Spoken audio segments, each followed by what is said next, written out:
Hey guys, welcome back to the Hasnain blog. So guys, आज हम आपको ज़ियारत कराएंगे हज़रत हाजी वारिस अली साहब बाबा की दरगाह की। तो वीडियो में बने रहें और चैनल पर नए हैं तो प्लीज़ चैनल को सब्सक्राइब कर लीजिएगा। सो गाइस, आ गए हम लोग फाइनली हज़रत हाजी वारिस अली शाह बाबा की दरगाह।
ये है हाजी वारिस अली शाह बाबा और मेला लगा हुआ है। बहुत ज़्यादा भीड़ है, आप देख सकते हैं इतनी भीड़ हो रही है।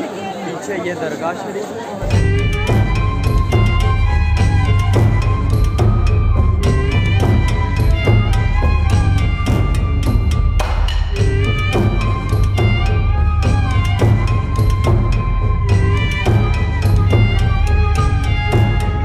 जगह लखनऊ में बाराबंकी के पास देवा शरीफ है। मज़ार है हज़रत हाजी वारिस अली शाह बाबा की। देखिए और कितनी रौनक है यहाँ पे, कैसे धूम मची हुई है। लखनऊ आइएगा तो ये जगह ज़रूर विज़िट कीजिएगा।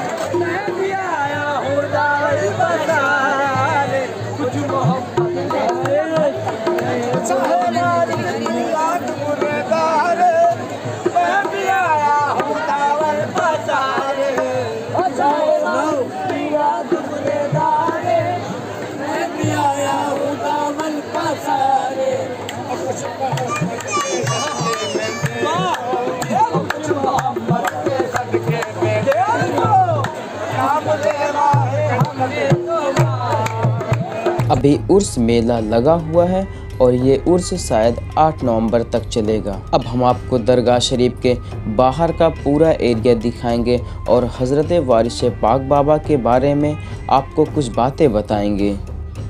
हज़रत वारिस पाक की दरगाह देवा शरीफ में है। देवा शरीफ एक छोटा सा टाउन है। लखनऊ से देवा शरीफ की दूरी 34 किलोमीटर है। बाराबंकी से देवा शरीफ की दूरी सिर्फ 13 किलोमीटर है। बाराबंकी रेलवे स्टेशन से हमें देवा शरीफ के लिए बस, टेम्पो, रिक्शा वगैरह भी मिलता है। हज़रत सैयद हाजी वारिस अली शाह कादरी रहमतुल्लाह ताला अलैह शादात घराने से ताल्लुक़ रखते हैं। आपकी विलादत से चंद दिनों पहले ही आपके वालिद, जिनका नाम हज़रत सैयद हाजी कुर्बान अली शाह रहमतुल्लाह अलैह, आपका विशाल हो गया। और जब आप पैदा हुए तो अभी आप छोटे से बच्चे ही थे कि आपकी वालिदा मोहतरमा का भी विशाल हो गया। फिर आपकी परवरिश आपकी दादी मोहतरमा ने की थी। जब आपकी उम्र 5 साल की हुई तो आपकी दादी ने आपको मदरसा में दाखिला करवा दिया और 7 साल की उम्र तक आप हिफ्ज़ कुरान भी बन गए थे। बचपन से ही आपको गरीबों की मदद करना और मिस्कीनों का सहारा बनना पसंद था। जब आपकी उम्र 14 साल हुई तो एक दिन आपको एक ख्वाब आया कि ए वारिस, अब तुम सफ़र करो और दीन इस्लाम की खिदमत करो। फिर वारिस पाक सफ़र के लिए निकल पड़ते हैं। लखनऊ से जयपुर गए, फिर वहाँ से अजमेर शरीफ तशरीफ़ ले गए और वहाँ सल्तनुल हिंद हज़रत ख्वाजा गरीब नवाज रज़ी अल्लाह ताला अन्हु की बारगाह में हाज़िरी दी। फिर वहाँ से मुंबई गए। फिर मुंबई से आप 1253 हिजरी में हज अदा करने के लिए मक्का शरीफ रवाना हुए। ये वारिश पाक का सबसे पहला हज था जो कि आपने समुद्री रास्ते से जाते हुए अदा किया। जब आपकी कश्ती दरिया के बीचों बीच पहुंची तो आपकी कश्ती बिल्कुल रुक गई थी, क्योंकि वारिश पाक हज के लिए रवाना तो हो गए थे, लेकिन आपके पास कोई साजो सामान नहीं था। बस अल्लाह के भरोसे आप निकल पड़े थे। खाने की चीज़ें भी आपके पास नहीं थी। कई दिनों तक आपने फाके किए थे। जब आपकी कश्ती बीचों बीच रुक गई थी तो तमाम लोग बड़े परेशान हुए। कप्तान को समझ में नहीं आया कि ये कश्ती आगे क्यों नहीं बढ़ रही है। वो कप्तान मुसलमान था। जब वो रात में सोया तो उसे एक ख्वाब आया कि लोग भूखे हैं और तुम शेर होकर खाते हो। उसे ये बात समझ में नहीं आई। अगले दिन वो उठा, फिर उसने तलाश किया कि कौन भूखा है। फिर उसे ये बात समझ में नहीं आई तो तमाम लोगों की कप्तान ने दावत कर दी। तमाम लोग आए, लेकिन वारिश पाक उस दावत में शामिल नहीं हुए। अगले दिन फिर कप्तान को वही ख्वाब आया। कप्तान ने फिर दावत की, लेकिन वारिश पाक वहाँ पर नहीं गए। कप्तान को तीसरी मर्तबा फिर वही ख्वाब आया तो अगले दिन कप्तान ने फिर से सबकी दावत की। तो यहाँ पे दाल और नान का लंगर होता है। और इस मर्तबा उसने रजिस्टर निकाला, कौन कौन कश्ती में सवार है। तमाम लोगों का हिसाब लगाया गया तो पता चला एक शख्स मिसिंग है। जब ढूंढा गया तो वारिश पाक तक वो लोग पहुंच गए। कश्ती में किसी कोने में बैठे हुए थे अल्लाह के जिक्र में। तो कप्तान ने जैसे ही वारिश पाक को देखा तो वो समझ गया कि यही वो अल्लाह वाले हैं जिनके लिए सरकार आकर के मुझे इशारा दे रहे हैं। फिर वारिश पाक के पास कप्तान जाता है और अर्ज़ करता है, हुजूर आपके लिए मेरे यहाँ दावत है, आप ज़रूर तशरीफ़ लाएं, खाना खा लें। तो वारिश पाक ने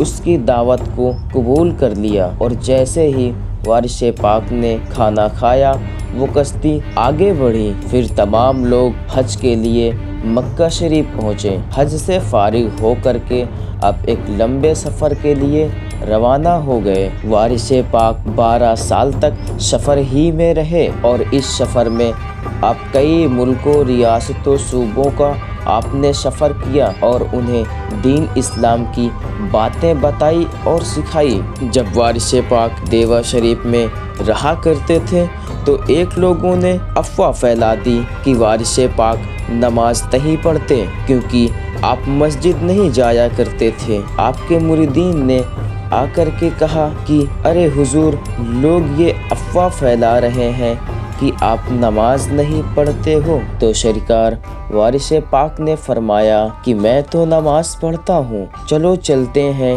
मस्जिद नमाज अदा करने के लिए। अब मुरीदीन के साथ आप मस्जिद तशरीफ़ ले आए। वहाँ इमाम साहब के पीछे आपने इमाम साहब की इत्तिबा करने यानी उनको फॉलो करने की नीयत बांधी और नमाज शुरू हो गई। और जब नमाज ख़त्म हुई तो आपने इमाम साहब को कहा कि मैं बूढ़ा आदमी हूँ, आपने मुझे बहुत थका दिया। अब इमाम साहब परेशान हो गए, कहा कि हज़रत, मैंने आपको कैसे थका दिया, मैं तो सिर्फ नमाज पढ़ाया है। तो हज़रत वारिश पाक ने फरमाया कि आपकी इत्तिबा की नियत करके मैंने रकात बांधी, यानी आप जो जो करेंगे मैं आपको फॉलो करने वाला था। तो आप जैसे नमाज शुरू की, पहले तो आप किराने की दुकान पर चले गए, मुझे भी आपके पीछे पीछे आना पड़ा। फिर आप अपने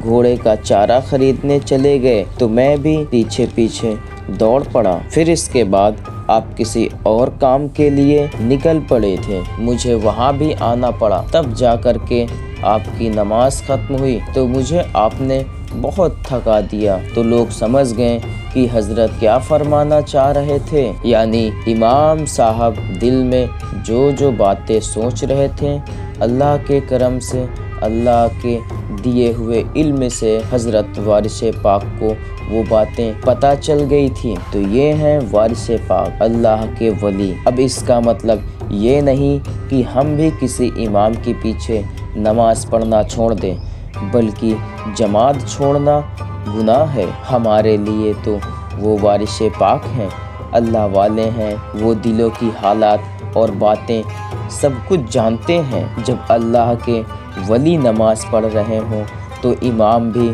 उस लायक होना चाहिए, इमाम भी अल्लाह का वली होना चाहिए। यहाँ पर जो भी आता है भूखा नहीं रहता, कभी नान दाल तो कभी कुछ और बट्टा ही रहता है। ये इसकी मिसाल ये है कि वारिस पाक ने उस इमाम को फरमाया कि मैं उस वक्त किसी इमाम के पीछे नमाज पढ़ूंगा जब नमाज पढ़ाने वाले इमाम अली हुसैन अशरफी मियाँ हों। और हाँ, रेंट पे भाड़े पे रूम भी मिलते हैं। अगर आप रुकना चाहो तो आराम से अपना आधार दिखाओ और रूम लेकर यहाँ पे रुक सकते हो। गाइस, हम आपको अंदर से नहीं दिखा पाए क्योंकि अंदर अलाउ नहीं था वीडियो बनाना। यानी आला हजरत सैयद अशरफी मियाँ जैसे इमाम हो तो मैं इनके पीछे नमाज पढ़ने के लिए तैयार हूँ। अल्लाहु अकबर। आपकी दरगाह का उर्स हर साल सफ़र के महीने में मनाया जाता है। ये मेला बहुत दूर तक लगा हुआ है और बैटरी बहुत कम है, इसलिए पूरा कवर नहीं कर पाऊँगा। वीडियो अच्छी लगी तो प्लीज़ वीडियो को लाइक कर देना।